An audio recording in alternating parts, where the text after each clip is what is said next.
Alright, tell me if this doesn't resonate with you. And it's about patching in Neverwinter. This is what actually happens. They literally patched the patch, then started patching the patch. They patched to only patch the patch that they started patching before patching the next patch after the previous patch didn't actually patch. So they repatched the patch to patch the patching mistake that they patched before the patch. And after they patched that, they decided to repatch it all over again. But as they continued their patching, they joked about starting a patch club where only the most proficient patchers could join. And of course, the first rule of patch club is you never really talk about patch club. And then they even slapped a patch on that for good measure. Then they dove into patching the patch that they patched to fix the patch that they were patching before the blunder. You know, the one from the previous patch that they patched to patch the broken patch that didn't exactly patch the patch that they tried to patch. You know, he's that galactic bad boy. He's that outer space Joe Montana. He's going deep with the facts, baby. You know what he is.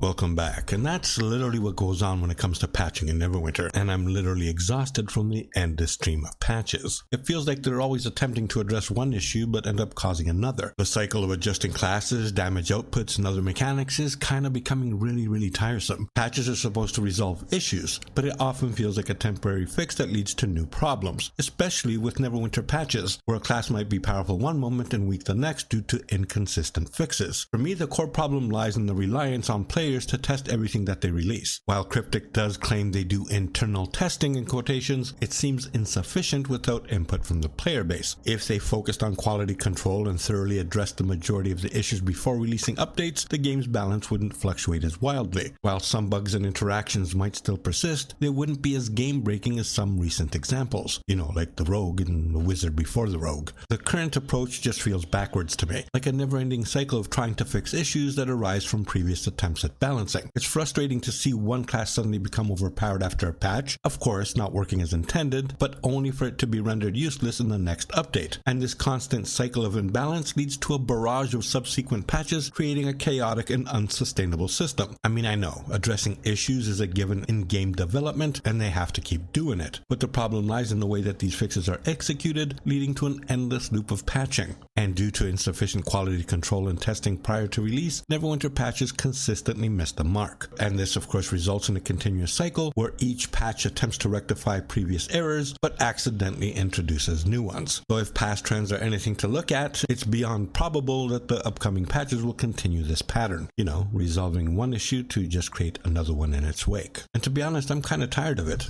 I mean, they'll continue to patch things, break something else, patch that again, then repatch it, then refix it, then rebalance it. It's not going to end and I have no control over it. But I just felt like I needed to express my frustration. And no, it's not about the Rogue. The Rogue is definitely broken and needs to be fixed. I'm just pointing out that these fixes wouldn't need to happen if they released the content the way it was supposed to be released in the first place. That's my main point. Anyways, that's all I really had to say. Let me know your thoughts in the comments below, and I'll be back with more videos soon. I put a whole bag of jelly beans up my ass.